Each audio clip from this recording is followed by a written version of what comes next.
आज की इस वीडियो में हम बात करेंगे class 10th magnetic effect of current की और state experiment, properties of magnetic field lines and right hand curve rules. तो चलिए स्टार्ट करते हैं।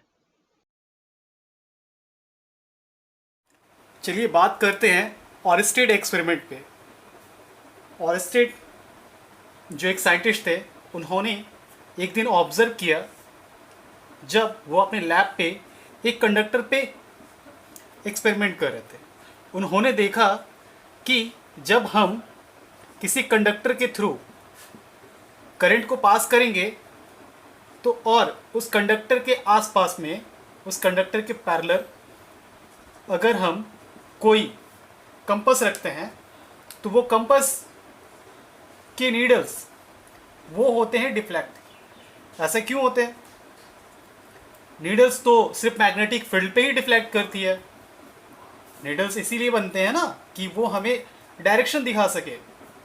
बट ऑरस्टेड देख रहे थे कि जब वो किसी कंडक्टर के थ्रू करंट पास कर रहे हैं और उस कंडक्टर के अक्रॉस पैरेलल, एक कंडक्टर के पैरेलल एक कंपास रखा हुआ है, तो वो कंपास डिफ्लेक्शन शो कर रहा था। यहां तक कि जैसे ही इस कंडक्टर के थ्रू करंट को चेंज कर दिया गया, दैट मीन्स जहां से करंट का डायरेक्शन रिवर्स कर दिया गया, तो नीडल का डिफ्लेक्शन भी रिवर्स हो गया। आफ्टर दैट ये देखा गया कि जैसे ही करंट के थ्रू हम सप्लाई बंद कर दिए करंट पे, दैट मीन्स इसे बैटरी से निकाल दिया गया, इस कंडक्टर के थ्रू करंट अब पास नहीं हो रहा है, तो नीडल फिर से वो अपनी पहले स्टेशनरी वाली फॉर्म पे आई।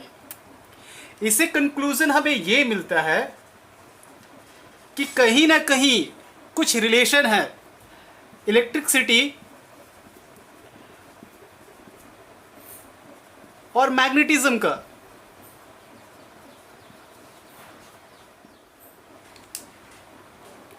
बात करते हैं property of magnetic field lines की। तो सबसे पहला प्रॉपर्टी मैं बोलना चाहूंगा कि मैग्नेटिक फील्ड लाइंस हमेशा आउटवर्ड, आउटर रीजन में, ये नॉर्थ पोल से साउथ पोल की तरफ इनका डायरेक्शन होता है।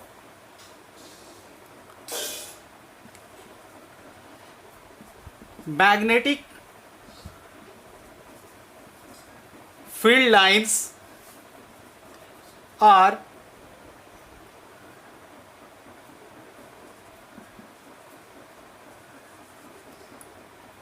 always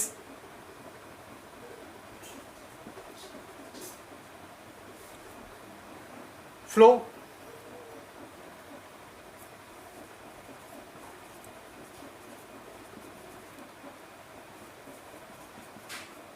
north pole to south pole in outer region,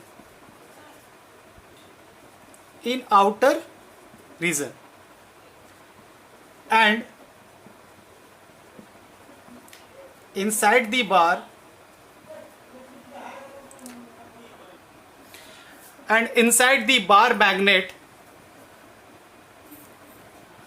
it flows from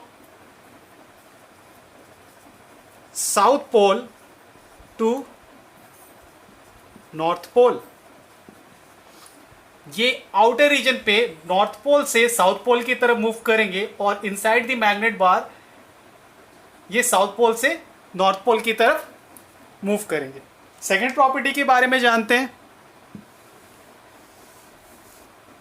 तो density of magnetic field lines are closer at the pole, so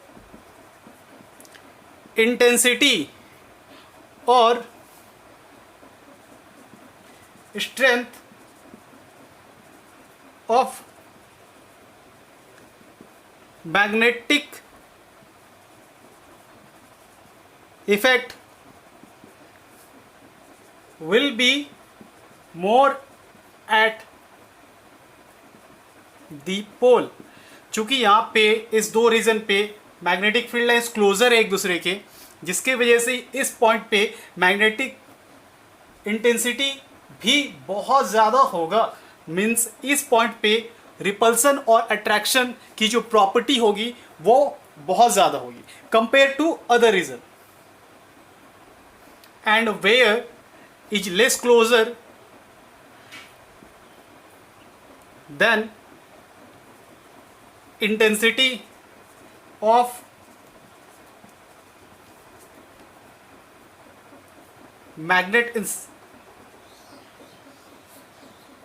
magnetic effect will be less compared to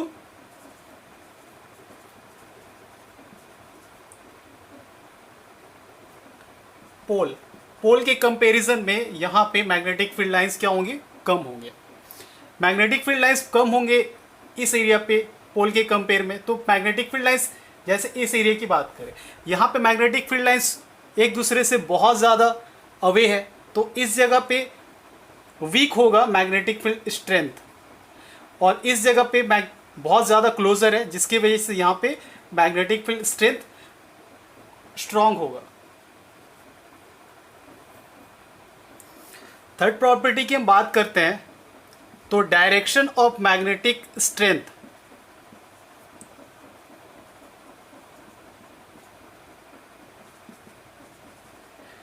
direction of magnetic strength will be tangent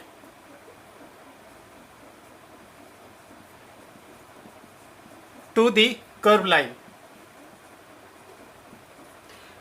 that means suppose हम यहाँ पे इस point पे magnetic field strength की बात करते हैं, या फिर इस पॉइंट पे मैग्नेटिक फील्ड स्ट्रेंथ की बात करते हैं, तो इस पॉइंट पे मैग्नेटिक फील्ड स्ट्रेंथ इसके जस्ट टेंजेंट होगा, इसके जस्ट टेंजेंट होगा। किसी भी पॉइंट पे अगर हम मैग्नेटिक फील्ड स्ट्रेंथ की बात करेंगे तो हमें उस पॉइंट पे एक टेंजेंट ड्रॉ करना होगा, और वो टेंजेंट बताएगा उस जगह पे मैग्नेटिक फील्ड स्ट्रेंथ या फिर मैग्नेटिक फील्ड इंटेंसिटी कितना है। Fourth property we have to magnetic field lines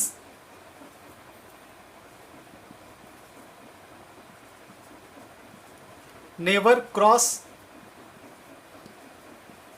each other। ये क्यों क्रॉस नहीं करते? दो मैग्नेटिक फील्ड लाइंस कभी भी एक दूसरे को क्रॉस नहीं करते। क्यों क्रॉस नहीं करेंगे? जिस तरह से इस यहाँ पे हमने प्रॉपर्टी देखा कि दो जो डायरेक्शन है मैग्नेटिक फील्ड स्ट्रेंथ का वो हमेशा कैसे होगा, टेंजेंट। उसी तरह से सपोज ये दो फील्ड है मैग्नेटिक फील्ड लाइंस का, तो किसी एक पॉइंट पे हमें मैग्नेटिक फील्ड इंटेंसिटी अगर डिनोट करना होगा तो वो हम चूज नहीं कर पाएंगे। इसीलिए हम ऐसा एज्यूम करते हैं कि दो मैग्नेटिक फील्ड लाइंस कभी भी एक दूसरे को इंटरसेक्ट नहीं करते हैं। चलिए बात करते हैं अब right hand thumb rules. Right hand thumb rules हमें क्यों जरूरत है? क्योंकि सपोज ये एक कंडक्टर है जिसके क्रॉस करंट है I, ये डायरेक्शन A टू B है, करंट का डायरेक्शन A टू B है, तो इस डायरेक्शन के क्रॉस क्या होगा, मैग्नेटिक फील्ड इंड्यूस्ड होगा। मैग्नेटिक फील्ड इंड्यूस्ड होगा, इस मैग्नेटिक फील्ड को हम फाइंड आउट कैसे करेंगे?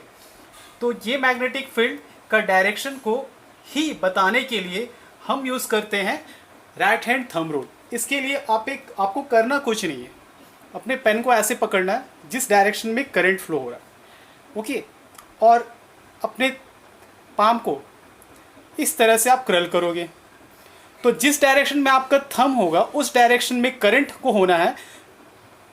देखिए जिस डायरेक्शन में हमारा थंब है उस डायरेक्शन में मैंने करंट को रखा, तो जो 4 फिंगर्स आपके क्रल हो रहे हैं उस डायरेक्शन में आपका मैग्नेटिक फील्ड होगा।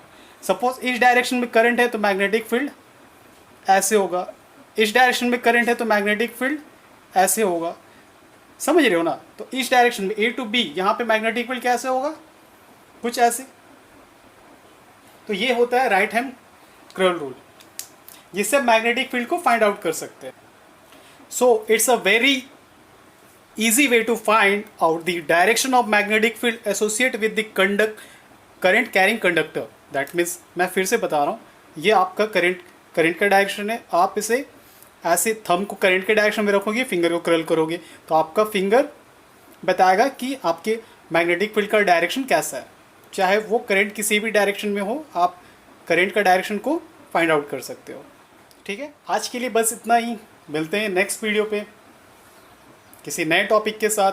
तब तक के लिए खुश रहिए, ख्याल रखिए.